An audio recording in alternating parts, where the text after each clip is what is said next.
Terima kasih sudah setia bersama channel ini. Jangan lupa like, komen, dan subscribe. Selamat membaca dan mendengarkan. Bab 651. Selain itu, restorannya merugi setiap hari, dan dia sendiri merasa harus segera menutupnya. Selama Jack tidak mencoba memerasnya lebih dari 10 juta dolar, semuanya akan baik-baik saja dan tidak akan ada masalah. Baiklah kalau begitu, keluar saja dari sini. Jack melambaikan tangannya, dan mengeluarkan sebatang rokok White Sand, menyalakannya secara perlahan. Oke. Aku akan segera pergi dan menutup restoranku. Bos restoran segera melesat pergi dari tempat itu, seolah-olah dia akan mati dalam detik berikutnya jika dia tetap di sana. Kakak, terima kasih banyak.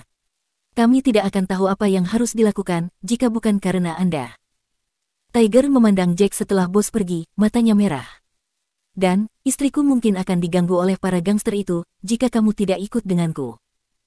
Tiger merasa sangat beruntung karena memikirkan Jack dan berhasil membawanya ke sini. Kalau tidak, dia tidak akan bisa mengalahkan orang-orang itu. Lebih jauh lagi, pria bernama Brother Luka itu mungkin akan memanfaatkan istrinya. Panggil saja aku jika kamu butuh sesuatu. Jack terkekeh. Ayo pergi, kakak. Ayo minum beberapa botol anggur. Tiger melontarkan senyum langsung. Kamu baru saja membuat seseorang memberiku lebih dari 900.000 dolar kali ini. Aku belum pulih dari keterkejutanku. Jangan khawatir, buka saja restoranmu dengan tenang. Mereka tidak akan membuatmu kesulitan lagi. Jack mengisap rokoknya sebelum menambahkan, sebaliknya, akulah yang akan membuat mereka kesulitan besok. Aku perlu melihat, apakah mereka sudah belajar dari kejadian ini, jadi aku tidak akan minum untuk saat ini. Aku harus kembali ke rumah, ini sudah agak larut. Baiklah kalau begitu, aku akan mengantarmu ke depan. Tiger mengangguk, mengantar Jack menuju ke mobilnya untuk pergi. Tiger, kakakmu ini luar biasa. Dia bukan veteran biasa, kan? Istri Tiger mau tidak mau berkomentar setelah Jack pergi. Kecakapan bertarung dan auranya tidak seperti orang biasa. Dia menyelamatkan hidup Dewi Perang sebelumnya, dan dia berteman baik dengannya. Kalau tidak, dia tidak akan begitu berani di hadapan orang-orang dari Kingston Hall. Tiger tersenyum. Aku tidak pernah menyangka, dia akan menjadi orang hebat seperti itu dalam waktu 5 tahun. Kudengar dia dipromosikan ke pangkat komandan kepala. Tapi bagiku, dia akan selalu lebih baik daripada Dewa Perang. Hush. Istrinya segera mengamati sekeliling mereka, ketakutan. Jangan katakan hal seperti itu. Bagaimana kamu bisa memuntahkan omong kosong seperti itu? Mengatakan dia lebih kuat dari Dewa Perang. Bagaimana jika Dewa Perang mendengarmu? Mereka tidak akan senang, dan mereka sangat menakutkan. Kakakmu memang kuat, tapi dia tidak bisa dibandingkan dengan Dewa Perang. Baiklah, aku mengerti, ayo pergi. Aku tidak berpikir kita akan meneruskan untuk membuka restoran kita malam ini. Mari kita tutup restorannya, dan kembali ke rumah untuk melihat ayah, ibu dan putra kita. Kita akan menunggu sampai besok ketika tidak ada bajingan yang mengganggu kita. Aku yakin bisnis kita akan mulai meningkat. Tiger mengepalkan tinjunya, berbicara dengan percaya diri. Jack dengan cepat melaju kembali ke villa kediamannya. Setelah dia memarkir mobil, dia melihat sebuah Volkswagen diparkir tepat di sampingnya. Senyum kecil menghiasi wajah Jack saat dia mengamati mobil baru itu. Tampaknya, Ben telah benar-benar dewasa. Ini adalah hal yang baik baginya. Namun, dia juga percaya bahwa Ben telah menderita banyak trauma emosional. Jack tidak akan memaafkan apa yang telah dilakukan Ivan dan Sena dengan mudah. Dia ingin memberitahu mereka, semua yang telah mereka lakukan hari ini benar-benar bodoh dan di luar logika. Bab 652. Ayah, kemarilah. Lihat ini. Lihat apa yang aku punya. Kylie berlari ke arah Jack begitu dia memasuki ruang tamu villa, memekik dengan suara malaikatnya yang imut. Hati Jack langsung luluh saat mendengar suara itu, dan melihat mata rusa betina. Dia langsung berjongkok untuk mengangkat Kylie, menanamkan ciuman di pipinya. Kerja bagus. Gadis kecilku. Itu benar. Guru bilang aku murid yang baik. Senyum Kylie cerah dan polos, kebahagiaan menyatu dalam lekuknya. Oh. Tentu saja, putriku akan menjadi anak yang paling pintar dan paling bertanggung jawab di kelas. Jack membawa Kylie menaiki tangga. Benar, Kylie, apakah kamu mau hadiah? Katakan padaku, aku akan memberimu satu. Oke. Bawa aku dan Mommy ke akuarium hari Sabtu. Tanya Kylie, menatap Jack dengan antisipasi setelah memikirkannya sejenak. Kedengarannya bagus. Aku akan membawamu ke sana pada hari Sabtu. Jack lalu menurunkan Kylie, begitu mereka berada di lantai atas. Dia kembali ke kamarnya. Baru saat itulah dia menyadari, Selena sudah pulang kerja dan sedang mandi. Di meja samping tempat tidur, ada sebuah poster. Rasa malu melanda Jack ketika dia melihat poster itu. Ini adalah iklan yang orang lain telah membantu memasangnya, bukan? Sepertinya, Selena sudah tahu semuanya. Dia duduk selama beberapa menit. Selena berjalan keluar dari kamar mandi, mengenakan pakaian kasual.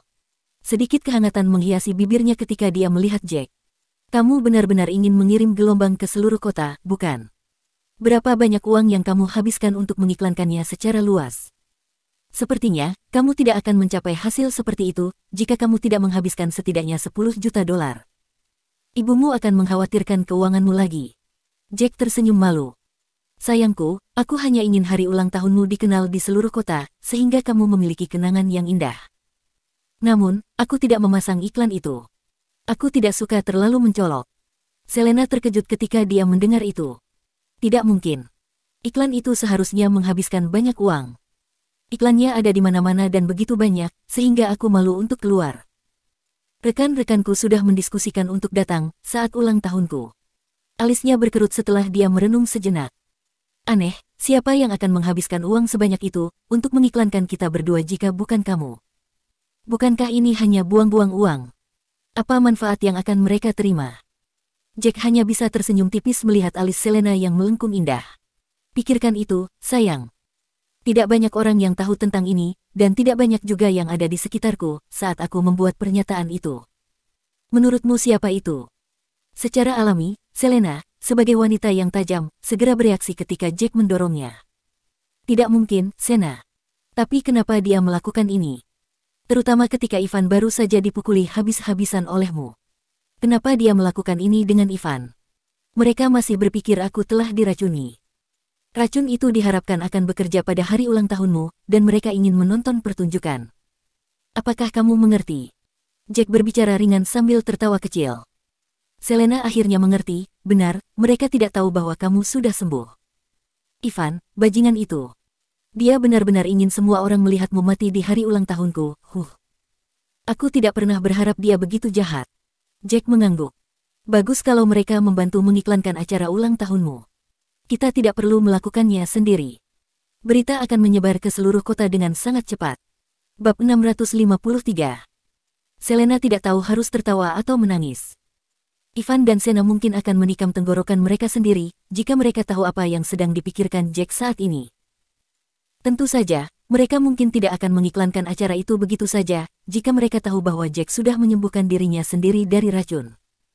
Tapi, ini hanya hari ulang tahunku. Tidak perlu ribut-ribut tentang ini. Iklan itu mungkin benar-benar mengejutkan semua orang, mengklaim bahwa pesta itu akan mengguncang seluruh kota, serta menjadi pembicaraan di kota ini selama bertahun-tahun yang akan datang. Mereka bahkan membuat hitungan mundur. Ya Tuhan, kita mungkin akan menjadi sasaran banyak lelucon jika pestanya terlalu normal. Selena menyuarakan keprihatinannya setelah dia memikirkannya. Bukan hanya makanan mahal yang akan membuat acara ini megah. Jack memeluk Selena, memberinya senyum hangat. Jangan khawatir, santai saja. Percayalah padaku untuk menangani masalah ini. Oke. Selena mengerutkan bibirnya yang memerah, lalu berbicara dengan malu-malu. Pergi dan mandi. Kita akan turun untuk makan setelah itu. Pelayan membuatkan udang yang kamu suka. Kamu benar-benar mengenalku dengan baik. Kamu sudah tahu apa yang aku suka makan, hanya setelah sebulan aku kembali. Jack mempelajari keindahan di hadapannya. Dia tidak bisa membantu, tetapi menempatkan ciuman lembut di bibirnya. Ayah mencium ibu. Aku akan punya adik laki-laki dan perempuan. Mereka tidak menyadari, Kylie telah dengan licik membuka pintu dan menjulurkan kepalanya ke dalam kamar. Dia menutup mulutnya dengan tangan, dan tertawa ketika dia melihat ini. Au! Selena melompat dari keterkejutannya, dan segera mendorong Jack menjauh, memutar matanya ke arahnya dengan genit. Serius? Kenapa kamu tidak menutup pintu? Jack memberinya senyum pahit. Aku tidak pernah mengira, gadis kecil kita akan datang tepat pada saat ini. Ayo turun, Kylie. Jangan bicara omong kosong seperti itu lagi. Kamu lebih dari cukup untuk kami. Selena berjalan mendekat dan menggendong Kylie, siap turun dengan pipi berwarna merah. Kamu tidak bisa melakukan ini, sayang. Kita membutuhkan anak lagi. Jika tidak, Kylie akan merasa kesepian. Jack dengan cepat mengingatkannya, setelah dia menyadarinya. Adapun Selena, yang sudah berjalan ke pintu, ujung telinganya sudah memerah. Dia tidak berharap dia melemparkan pandangan malu-malu ke bahunya, setelah dia melangkah keluar dari ruangan. Dia memberinya tatapan yang tidak berbeda dengan seorang gadis remaja yang mengalami cinta pertamanya. Baiklah, jika kamu dapat membuat kehebohan di seluruh kota selama ulang tahunku, dan membuatku merasa seperti aku wanita paling bahagia di dunia, aku akan setuju untuk memiliki anak lagi. Tapi, itu tidak akan terjadi jika kamu tidak melakukannya. Kamu harus membuatku merasa super, sangat tersentuh, dan bahagia. Aku jamin kamu akan merasakan semuanya. Jack tertawa terbahak-bahak. Dia tahu Selena sudah puas dengan kehidupan mereka sekarang. Dia sengaja menggodanya. Setelah mereka selesai makan, Jack memeluk Selena hingga tertidur. Pada saat ini, sekelompok gangster tiba di depan markas Green Sky Hall. Tuan, Anda harus membantu kami. Kakak Luka telah dipukuli sangat parah, sehingga bola kemaluannya telah hancur, dan wajahnya babak belur. Dia di rumah sakit sekarang. Seorang pria melemparkan dirinya ke kaki seorang pria parubaya, memohon dengan menyedihkan. Sudut mulut pria parubaya itu sedikit berkedut saat mendengar itu. Sial, ada apa dengan semua keributan hari ini? Apa yang telah terjadi? Bab 654. Pemimpin Green Sky Hall semakin berubah menjadi suasana hati yang paling buruk. Sore itu, dia mengetahui Flynn telah dirawat di rumah sakit setelah dipukuli. Salah satu kakinya patah begitu parah, sehingga harus diamputasi. Dia masih memikirkan apa yang harus dia lakukan besok, apakah dia harus membiarkan seluruh kejadian itu berlalu, demi pengawal keluarga Drake. Dia tidak pernah berharap, bawahannya datang merangkak ke arahnya lagi. Ceritakan apa yang terjadi. Mengapa Luka dipukuli? Pria parubaya itu berbicara perlahan, setelah terdiam selama beberapa waktu. Pria lain akhirnya menceritakan semua yang telah terjadi. Setelah dia selesai, dia berkata, saya tidak tahu apakah orang itu membuat ancaman kosong, tetapi dia berkata dia akan membawa masalah itu ke Green Sky Hall besok pagi. Dia ingin kita membayar kekurangan $50.000. Brengsek. Pria parubaya itu sangat marah. Dia membanting tangannya ke meja di sampingnya, dan dengan retakan tajam, meja itu pecah berkeping-keping. Dia berdiri dan berbicara dengan marah, apakah dia berpikir orang-orang di Green Sky Hall adalah penurut? Kamu sudah memberikan $950.000. Apa lagi yang dia inginkan? Astaga, pengawal pagi itu mengenal Dewi Perang, dan dia menantu bangsawan kelas 2, keluarga Taylor. Siapa Bestart ini sekarang? Jangan bilang dia juga mengenal Dewa Perang. Pria yang berlutut di lantai mengerutkan alisnya. Kami tidak yakin, tapi bagaimanapun juga, dia dengan cepat melawan kami begitu dia datang. Dia mungkin tidak mengenal Dewa Perang. Baiklah, pergilah sekarang. Aku ingin melihat, apakah dia akan datang besok. Pria parubaya itu dengan cepat mengambil beberapa ribu uang tunai, dan menyodorkan kepada bawahannya. Beli beberapa hadiah dan kunjungi Luka besok. Jangan khawatir tentang semua yang ada di sini. Kita akan lihat, apakah bajingan ini menunjukkan wajahnya. Jika dia melakukannya, aku pasti akan mematahkan kedua kakinya. Ya, Tuan. Terima kasih, Tuan. Orang-orang itu mengangguk dan buru-buru pergi. Setelah mereka pergi, seorang penatua yang duduk di samping akhirnya berdiri. Tuan, apa yang harus kita lakukan? Akankah kedua orang itu benar-benar muncul? Saya pikir mereka mungkin hanya membuat ancaman untuk menakuti orang-orang kita. Pemimpin Green Sky Hall disebut Hector Zaborowski. Dia terdiam beberapa saat sebelum berbicara. Untuk orang yang menginginkan $50.000, kita akan mengambil kata-katanya sebagai omong kosong. Kita akan membunuhnya jika dia datang. Dia hanya mampu mengalahkan lebih dari selusin orang karena Luka dan yang lainnya bukan petarung yang kuat dari awal. Dengan kita berdua, kita pasti akan mengalahkannya sampai mati. Hector berhenti sejenak sebelum melanjutkan dengan nada santai, tapi pria yang bernama Jack ini tidak akan semudah itu untuk ditangani. Dewi Perang mungkin akan memberi kita masalah jika kita membunuhnya begitu saja. Namun, di sisi lain, aku khawatir Green Sky Hall akan kehilangan reputasinya jika kita menuruti setiap kemauannya seperti anjing gembala. Penatua itu mengangguk. Dia memikirkannya sebentar sebelum menambahkan, mengapa kita tidak melakukan ini, Tuan? Kita akan memberinya ujian. Ini juga akan menjadi cara bagi kita untuk kehilangan muka dengan cara yang baik. Tidak akan memalukan jika tersiar kabar kalau kita bisa menguji kekuatannya. Dia mungkin berguna bagi kita jika dia benar-benar kuat. Mata Hector berbinar saat mendengar saran itu. Dia memukul sisi kepalanya. Oh benar. Kenapa aku tidak memikirkan itu? Serunya. Kudengar, orang itu adalah komandan kepala, seharusnya dia benar-benar kuat. Lebih penting lagi, dia memiliki hubungan baik dengan Dewi Perang. Akan sangat luar biasa jika kita bisa menggunakan dia untuk ketenaran Green Sky Hall. Ngomong-ngomong, aku melihat beberapa selebaran yang beredar di kota hari ini, mengiklankan pesta ulang tahun yang akan diadakan orang ini untuk istrinya. Dia juga mengklaim bahwa itu akan menyebabkan kehebohan di seluruh kota. Penatua dengan cepat memikirkan sesuatu yang lain. Bab 655. Sungguh, dia pasti menghabiskan banyak uang. Apakah dia benar-benar punya uang sebanyak itu untuk dihabiskan? Atau, mungkin tuan tua keluarga Taylor akan memberinya uang untuk merayakan ulang tahun nona muda Taylor. Hector mengerutkan kening. Mungkin tidak. Dia bilang akan memalukan menggunakan uang keluarga Taylor. Lagi pula, dia hanya seorang menantu. Tidak ada hal yang baik bagi orang seperti itu. Mari kita bersiap untuk besok dulu. Penatua berbicara setelah beberapa saat merenung. Jika dia datang sendirian dan bertindak kasar, mungkin saja kita bisa membunuhnya. Tidak ada yang bisa mengaitkan pembunuhan itu kepada kita jika mayatnya menghilang. Jika kita mengatakan dia tidak pernah datang, Dewi Perang tidak akan menghancurkan seluruh Green Sky Hall demi dia. Hector mengangguk, kau benar.